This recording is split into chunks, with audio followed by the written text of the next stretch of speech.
아들이 그 말을 꺼냈을 때 저는 처음에 웃어넘기려 했습니다. 엄마, 민수 엄마랑 아빠랑 이상한 데 갔대. 순간 귀를 의심했습니다. 겨우 초등학교 2학년짜리가 할 말인가 싶었죠. 대체 어디서 그런 이야기를 들은 걸까? 처음엔 단순히 장난이라고 생각했습니다. 애들끼리 말싸움하다 뱉은 말일 수도 있고 괜히 어른들 얘기를 흘려들어서 이상하게 받아들였을 수도 있으니까요. 저는 재민이를 타박했습니다. 그런 말 함부로 하는 거 아니야. 민수한테 사과해. 아이를 나무라곤 했지만 결국 그날 밤 저는 잠을 이루지 못했습니다. 아무리 고개를 저어도 그 말은 제 귀를 맴돌았고 억지로 부정할수록 되레 수상했던 순간들이 하나하나 떠올랐습니다. 남편이 갑자기 외모에 신경 쓰기 시작한 게 몇 주 전부터였습니다. 설마 그때부터였나? 출근 전에 향수를 뿌리고 거울 앞에서 넥타이 매무새를 점검하고 휴대폰 화면을 바라보며 혼자 피식 웃던 순간들. 평소에는 대수롭지 않게 보았지만 이제 와 생각해보니 이유 없는 행동 같지 않았습니다. 민수 엄마 이선영. 제겐 낯선 사람이 아니었습니다. 같은 반 학부모였고 종종 커피도 나눠 마시고 아이들 놀이터에서 마주치면 안부를 묻곤 했던 이웃이었죠. 저는 솔직하기 때문에 주변 사람도 대체로 쉽게 믿는 편이었습니다. 그런데 그런 사람이 제 남편과 저는 고개를 흔들었습니다. 설마 그럴 리가. 애써 마음을 다잡았죠. 하지만 믿고 싶지 않다고 해서 의심이 사라지진 않더군요. 다음 날부터 저는 무의식적으로 남편의 행동을 하나하나 지켜보기 시작했습니다. 퇴근 시간이 점점 늦어지고 집에 돌아오면 옷에 낯선 향이 배어 있었습니다. 제가 쓰는 섬유 유연제도 아니고 그가 평소 쓰던 향수도 아니었습니다. 달달하면서도 묘하게 어색한 향, 제겐 한 번도 맡아보지 못한 냄새였죠. 그때부터 저도 모르게 마음속 경계심이 올라왔습니다. 그리고 결국 참다 못해 작은 녹음기를 셔츠 안쪽 포켓에 넣어두었습니다. 들키지 않고도 충분히 소리를 잡아낼 수 있는 기계였죠. 밤이 되고 남편이 샤워실에 든 순간 저는 녹음기를 꺼내 플레이 버튼을 눌렀습니다. 몇 초 지나지 않아 양쪽에서 목소리가 들렸습니다. 오늘 민수 갔어? 낮에 나 만나서 그렇게 웃던 사람 맞아? 그날 기억나지? 참 좋았잖아. 심장이 철렁 내려앉았습니다. 떨리는 손끝에서 녹음기를 놓칠 뻔했습니다. 더 이상 무시할 수 없는 증거가 제 앞에 있었죠. 목소리는 분명 남편이었고 또 다른 목소리는 다름 아닌 민수 엄마 이선영이었습니다. 입을 다물 수가 없었습니다. 아들이 흘린 말이 단순한 아이들의 장난이 아니었음을 깨닫는 순간이었습니다. 저는 단번에 미용실 예약을 잡았습니다. 그녀가 미용실을 운영한다는 건 이미 알고 있었으니까요. 고객인 척 의자에 앉아 있자니 그녀의 눈빛과 말투가 더 확실하게 저를 자극했습니다. 요즘 얼굴 좋아지신 것 같아요. 제가 넌지시 던지자 그녀는 웃하며 말했습니다. 사람이 달라지면 원래 다 티가 나잖아요. 좋은 사람을 만나면 더 그렇고요. 말끝을 잡아 끌며 웃는 모습, 그 한순간에 피가 거꾸로 솟는 기분이었습니다. 집으로 돌아온 뒤 결국 저는 남편이 잠든 시간을 노려 휴대폰을 열었습니다. 지문 인식 덕분에 그리 어렵지 않았습니다. 그리고 그 안에서 확실한 지옥이 펼쳐졌습니다. 사진, 대화, 영상통화 기록. 이미 누가 봐도 오래전부터 이어져 온 관계라는 게 명백했습니다. 거짓과 배신 앞에서 지난 10년의 결혼 생활이 산산조각 났습니다. 저는 멍하니 화면을 바라보다 결국 무너져 울었습니다. 하지만 동시에 깨달았습니다. 피하고 싶다고 피할 수 있는 상황은 아니라는 걸. 이제는 선택해야 했습니다. 끝까지 모른 척하고 살 것인가, 아니면 이 모든 걸 직면하고 정리할 것인가. 그날 새벽 베란다에 서 있던 저는 어둠 속에서 스스로에게 다짐했습니다. 이제 아내가 아니라 엄마로 살아야 한다. 더는 무너질 수 없다. 아이를 지키기 위해서라도 반드시 싸워야 한다. 그리고 저는 곧 그 싸움을 시작하게 됩니다. 하지만 그 싸움이 단순히 감정으로 끝날 수 없는 거라곤 그때는 몰랐습니다. 이혼 절차는 생각보다 훨씬 더 지독했습니다. 행정적인 절차나 종이 몇 장의 도장을 찍는 일 때문에 힘들었던 게 아니었습니다. 문제는 그 사람과 다시 마주해야 한다는 사실 자체였어요. 열이 치솟는 가슴을 억누르고 변호사와 함께 테이블에 앉을 때마다 제 심장은 터질 듯 쿵쾅거렸습니다. 남편은 처음엔 시치미를 뚝 떼고 나왔습니다. 오해야. 그냥 친구처럼 지낸 거야. 민수 엄마가 요즘 힘들어 하길래 말동무 좀 해줬던 것뿐이야. 저는 말없이 그를 똑바로 바라봤습니다. 이미 확보해둔 대화 기록, 사진, 녹음 파일이 있는데 어떻게 그 입으로 그런 말을 내뱉을 수 있나 싶었죠. 친구 같다고? 모텔을 드나드는 게 친구냐? 영상통화로 속삭이는 게 친구냐? 제 목소리가 아주 낮게 깔렸습니다. 하지만 분노는 목 끝까지 차올라 있었습니다. 남편은 곧 태도를 바꿨습니다. 이번엔 마치 피해자인 척했습니다. 내가 요즘 나를 안 챙겼잖아. 회사도 힘들고 집에 와도 나랑 대화도 안 하고. 나도 외로웠어. 순간 잘못된 선택을 한 거야. 그 말을 듣는 순간 제 눈앞이 캄캄해졌습니다. 제가 매일같이 아이를 챙기고 살림을 도맡고 삼시세끼를 차려냈던 지난 시간들이 주마등처럼 스쳤습니다. 제가 남편을 이해하지 않은 적이 있었습니까? 한 번이라도 제 고생을 헤아린 적이 있었습니까? 그런데도 그는 내가 외로워서 그랬다는 이유 하나로 자신의 죄를 정당화하려고 했습니다. 그제서야 확신했습니다. 이 사람은 끝까지 자기 잘못을 인정하지 않을 거란 걸요. 그러자 마음이 오히려 차갑게 가라앉았습니다. 분노보다도 더 깊은 체념 속에서 이제 감정을 걷어내고 철저히 계산적으로 움직여야겠다고 다짐했습니다. 이후 저는 변호사와 함께 본격적으로 소송 준비를 이어갔습니다. 증거는 이미 충분했습니다. 녹음 파일, 카톡 메시지, 사진, 전화를 주고받은 날짜와 시간까지 완벽했습니다. 변호사조차 이 정도면 100% 이깁니다라고 단언했을 정도였습니다. 그러나 예상치 못한 장면이 마주쳤습니다. 소장을 접수하고 며칠 지나지 않아 아파트 단지 주차장에서 뜻밖의 인물을 만났습니다. 은색 SUV에서 내린 사람은 다름 아닌 이선영, 민수 엄마였습니다. 선글라스를 끼고 입꼬리를 애매하게 올린 채 제 앞으로 성큼 다가왔습니다. 언니, 진짜 이렇게까지 하실 거예요?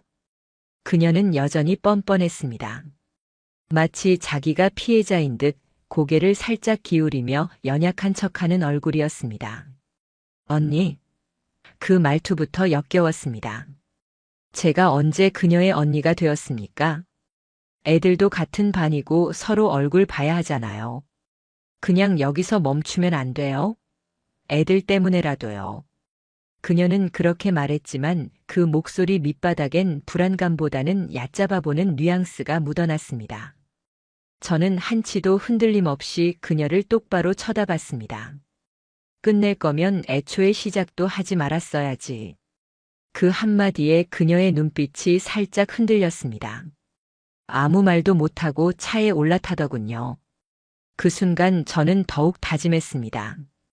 절대 물러서선 안 된다는 걸요. 며칠 후 남편은 울며 기어들어왔습니다. 재민이한테 부끄럽다. 내가 미쳤었다. 다 정리했다. 정리했다고? 끝났다고? 터무니없는 소리였습니다. 저는 이미 지난달에도 모텔 예약 내역이 있었다는 걸 알고 있었습니다. 또다시 거짓말을 하고 있는 거죠. 그날 밤 재민이가 곤히 잠든 틈에 거실 소파에 앉아 남편과 이선영이 주고받은 메시지들을 다시 꺼내보았습니다. 오늘도 보고 싶어. 그날 내가 내게 했던 말 아직도 귀에 맴돌아. 우리 언젠간 같이 살 수 있을까? 숨이 막혀왔습니다. 제게 사랑한다고 속삭였던 입술이 이제는 다른 여자를 갈망하고 있었습니다. 그것도 제 아이의 친구 엄마였습니다. 치밀어 올라오는 구토감을 꾹 누르며 메시지를 지워버리고 싶었지만 저는 손을 떼지 않았습니다. 증거였습니다. 반드시 필요할 무기였으니까요. 그리고 저는 변호사를 찾아가 모든 증거를 깔끔하게 정리했습니다. 법적으로 더 확실하게 상대가 도망치지 못하도록 말이죠. 그런데 소송이 시작되자 진짜 추악한 싸움이 펼쳐졌습니다. 이선영은 오히려 자신이 피해자라고 주장했습니다. 남편이 억지로 나를 끌어들였다.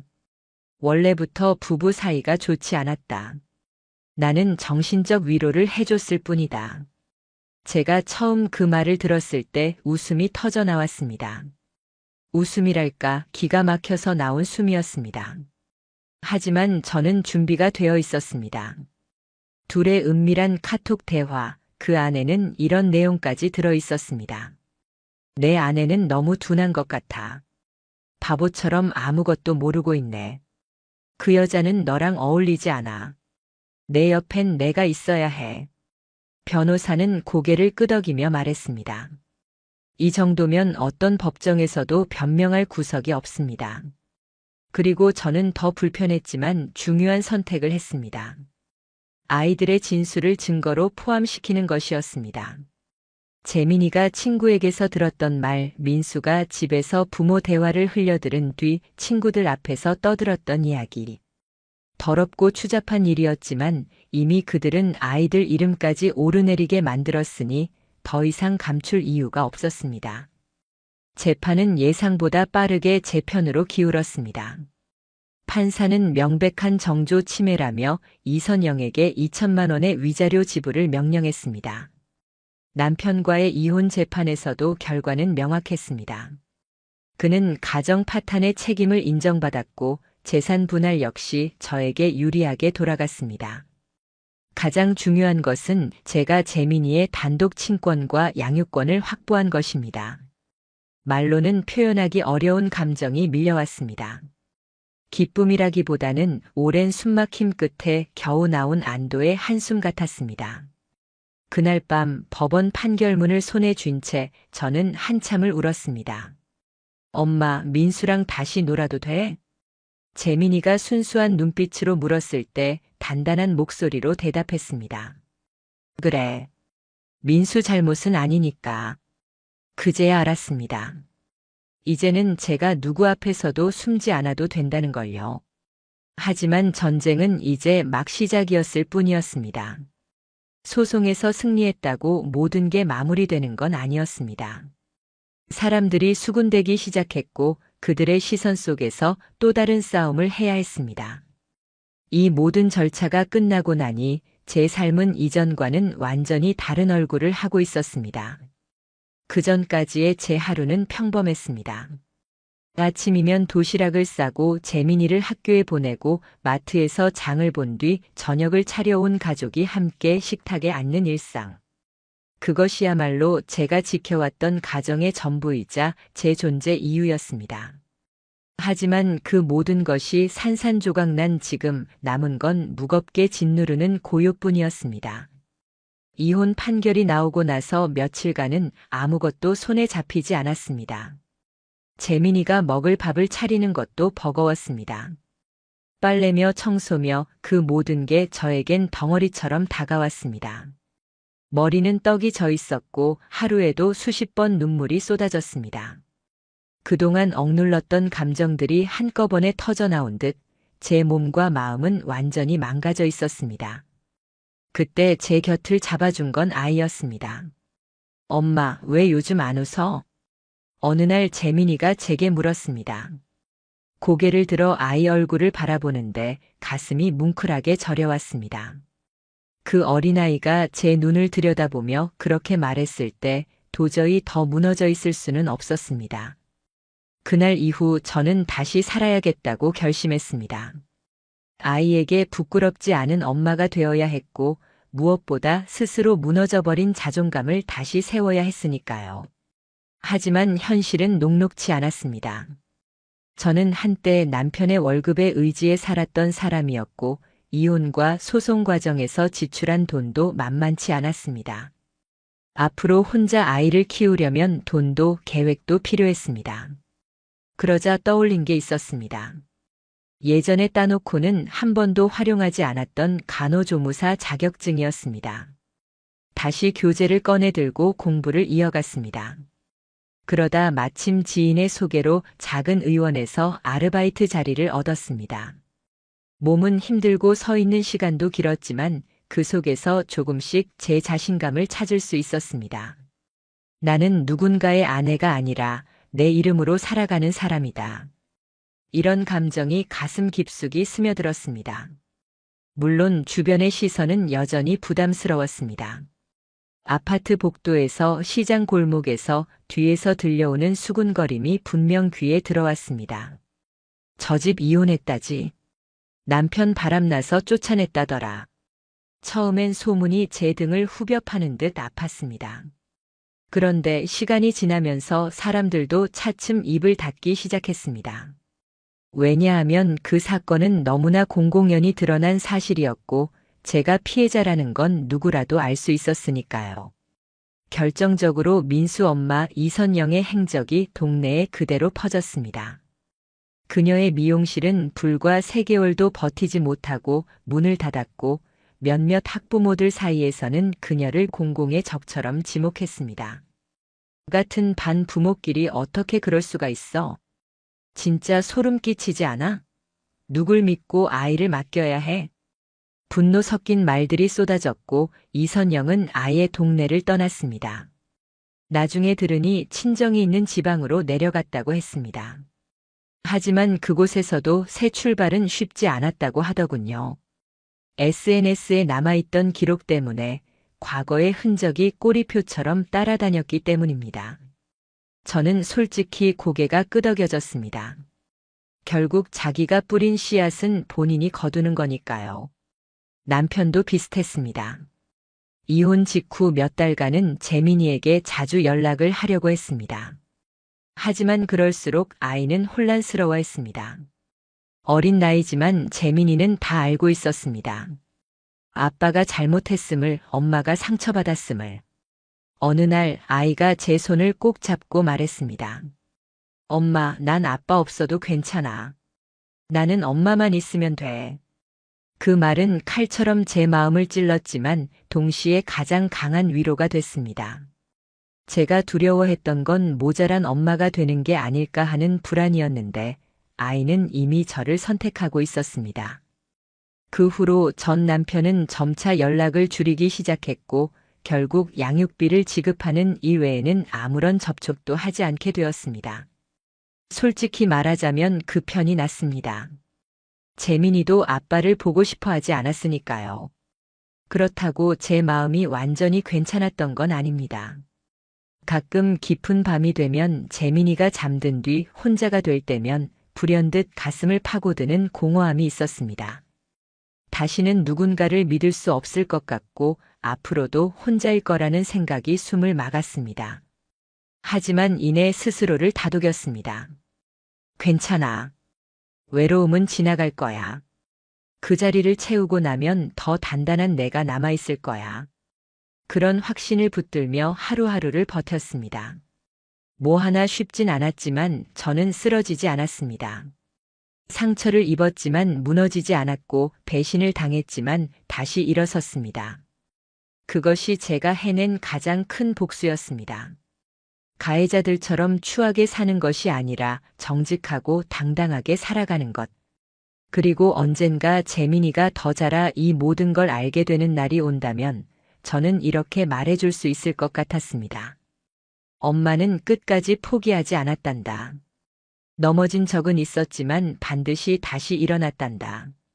이제 제 곁엔 아이와 저 단둘뿐입니다. 그러나 그 하나만으로도 충분합니다. 시간이 흘렀습니다.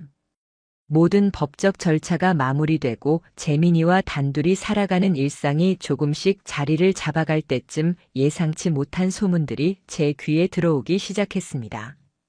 저는 일부러 관심을 두지 않으려 했는데 세상이 먼저 찾아와 알려주더군요. 그 두 사람 지금 어떻게 지내는 줄 알아? 지인들이 건네는 말은 대부분 뒷맛이 씁쓸했습니다. 하지만 동시에 저를 이상한 방식으로 위로하기도 했습니다. 먼저 전 남편 이야기였습니다. 그 사람은 이혼 이후 회사를 버티지 못했다고 했습니다. 정직 처분 이후 복직하긴 했지만 사내의 시선은 차갑고 따가웠던 거죠. 공무원 조직이란 게 은근히 보수적이고 뒷말이 끊이지 않으니까요. 겉으로는 가정 문제로 휴직했다는 명목이 붙었지만 직원들 사이에선 이미 다 알고 있었습니다. 초등학교 학부모와 바람을 피운 사람이라는 사실을요. 그는 점점 점심 식사를 혼자 하게 되었고 회식 자리에도 나오지 않았습니다. 결국 몇 달을 버티지 못하고 잦은 퇴직을 했다고 들었습니다. 퇴직 후에는 건설 현장에서 일용직으로 뛰었다고 했습니다. 그러나 무릎을 다쳐 더는 현장 일을 할 수 없게 되자 지금은 택배 아르바이트로 생활비를 벌고 있다고 하더군요. 가끔 사람들은 제게 물었습니다. 불쌍하지 않아? 그래도 10년을 함께 산 사람이잖아. 하지만 제 마음엔 1%의 불쌍함조차 남아있지 않았습니다. 그것은 오롯이 자기가 선택한 결과였고 자기가 감당해야 할 대가였습니다. 그럼에도 불구하고 그는 여전히 법원 판결에 따라 위자료를 제 통장으로 보내고 있었습니다. 매달 찍히는 금액을 볼 때마다 묘한 기분이 들었습니다. 이 돈은 그 사람의 파멸의 흔적이자 동시에 제 삶을 지탱해주는 한 조각 같았거든요. 이게 지금 누구 인생을 위해 쓰이는 돈인가? 씁쓸했지만 그 씁쓸함조차 이제는 담담히 받아들일 수 있었습니다. 그리고 상간녀 이선영. 그녀의 추락은 더더욱 가혹했습니다. 먼저 미용실은 문을 닫았습니다. 주변 학부모들은 그녀와 거리를 뒀고 손님이 줄어드는 건 시간 문제였죠. 결국 민수도 전학을 갔고 그녀는 집을 정리해 고향으로 내려갔습니다. 하지만 거기서도 새 출발은 쉽지 않았습니다. 왜냐하면 인터넷은 흔적을 영원히 남기기 때문입니다. 맘카페나 커뮤니티에서는 여전히 글이 떠돌고 있었습니다. 초등학교 친구 엄마랑 바람난 불륜녀의 최후. 같은 반 학부모와 불륜 저지른 여자의 결말. 여전히 검색하면 그녀의 과거가 따라왔습니다. 심지어 친정에서도 등을 돌렸다고 들었습니다. 아버지는 지역에서 이름이 좀 있는 사람이었는데 체면을 중시하는 성격이었죠. 이선영의 불륜이 알려진 이후 아버지는 딸과 연락을 끊었다는 이야기가 전해졌습니다. 친정을 통해서라도 의지할 줄 알았는데 거기마저 끊기니 그녀는 완전히 고립됐습니다. 나중에 알게 된 사실이지만 결국 그녀는 법원에 위자료 분할 납부를 신청했습니다. 처음에 단돈 300만 원만 내고 나머지는 매달 15만 원씩 쪼개 갚겠다고 했습니다.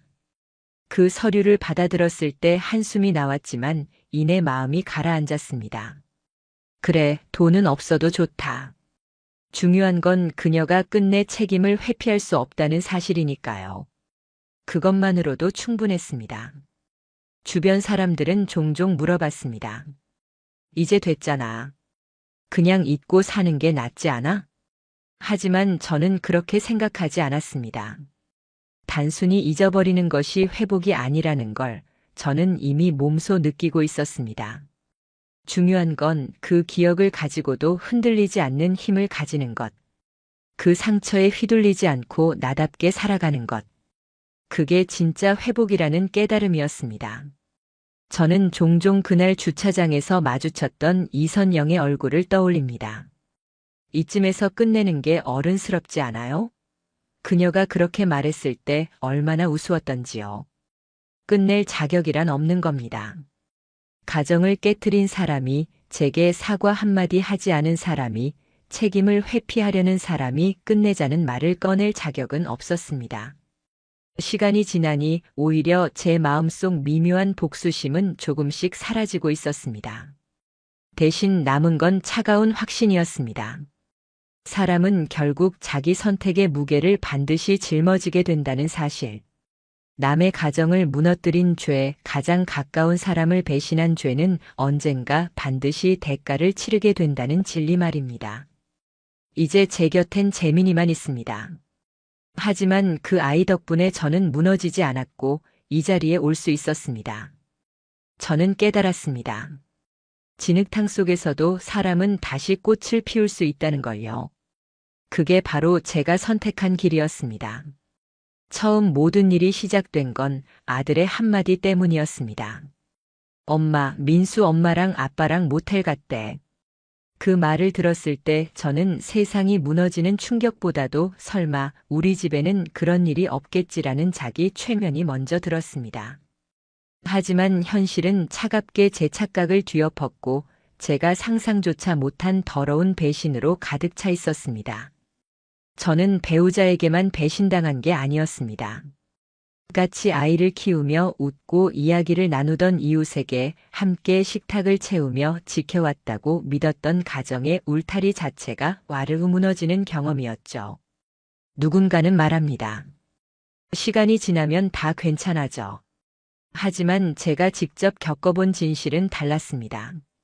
시간이 지나도 괜찮아지지 않는 상처도 있습니다. 밤이 깊어지고 조용해지면 여전히 그때의 감정이 불쑥 떠올라 마음을 파고듭니다. 그 상처 자체가 사라지진 않았습니다. 대신 저는 알게 되었습니다. 그 상처를 안고 살아가는 힘을 얻는 게 진짜 회복이라는 것을요. 제가 이렇게 제 이야기를 꺼낸 이유는 단순히 누군가를 흉보거나 복수를 자랑하기 위해서가 아닙니다. 오히려 그 반대입니다. 세상엔 말 못할 고통 때문에 홀로 괴로워하는 사람이 많다는 걸 알았기 때문입니다. 저도 그랬습니다. 그리고 지금도 여전히 그 감정을 끌어안고 살아갑니다. 하지만 여기까지 오니 알겠더군요. 아무리 바닥까지 끌려 내려가도 아이를 위해서든 나 자신을 위해서든 끝내 다시 일어설 수 있다는 걸요. 법은 저를 도왔습니다. 진실은 결국 제 편이 되어 주었습니다. 눈물 흘리는 시간이 길었지만 그 끝에 저는 살아남았고 버텼고 다시 제 삶을 세울 수 있었습니다. 사람들은 가끔 제게 말합니다. 정말 대단하다. 저런 일을 겪고도 멀쩡히 살아있다니. 그런 말을 들으면 저는 항상 속으로 이렇게 답합니다. 나는 멀쩡하지 않았다. 무너졌다. 하지만 다시 일어난 것뿐이다. 그게 제가 하고 싶은 진짜 이야기입니다. 저는 쓰러졌고 끝없이 울었고 분노했고 포기하고 싶었을 때도 많았습니다. 그러나 그 모든 과정을 지나 지금의 제가 있는 겁니다. 그리고 그걸 가능하게 해준 건 아이였습니다. 엄마, 나는 아빠 없어도 괜찮아. 엄마만 있으면 돼. 그 한마디가 제 삶을 붙잡았습니다. 그리고 또 하나 제 자신에 대한 사랑이었습니다. 인간이란 누구나 존엄하고 사랑받을 자격이 있음을 제가 잊지 않았기 때문에 다시 걸어 나올 수 있었던 겁니다. 혹시 지금 이 영상을 보고 계신 분 중에도 너무 억울하고 너무 힘들고 너무 외로운 분이 있다면 꼭 말씀드리고 싶습니다. 절대로 그 상처는 당신 탓이 아닙니다. 당신은 누군가의 배신으로 다친 것이지 결코 그 잘못을 만든 사람이 아닙니다. 그리고 지금 당신이 혼자라도 그 상처를 꿰매고 다시 살아보겠다고 마음먹고 있다면 이미 이겨내고 있는 중입니다. 누구보다도 고통스러웠던 저도 이렇게 끝내 이긴 사람이 되었으니까요. 이야기가 길었네요. 끝까지 들어주셔서 고맙습니다. 저는 오늘도 재민이와 함께 어쩌면 남보기에 아주 단조롭고 평범할지도 모르는 하루하루를 살아가고 있습니다. 하지만 그 평범 속에 담긴 진짜 행복은 배신 없는 삶에서 비롯된다는 걸 이제 확실히 압니다. 앞으로 제게 또 다른 사랑이 찾아올 수도 있고 그렇지 않을 수도 있습니다. 하지만 그건 중요하지 않습니다. 중요한 건 거짓과 배신 없는 삶을 사는 것입니다. 그 자체로 이미 충분히 가치 있고 저는 그걸로도 행복합니다. 혹시 지금 이 영상을 보고 계신 분 중에 과거의 상처 때문에 여전히 아파하고 있다면 부디 기억해 주세요. 상처가 반드시 사라지지 않더라도 그 위에 꽃은 피울 수 있습니다. 그리고 언젠가 당신이 돌아본다면 분명 이렇게 말할 수 있을 겁니다. 나는 무너졌지만 다시 일어났다. 그리고 그게 진짜 나의 승리였다.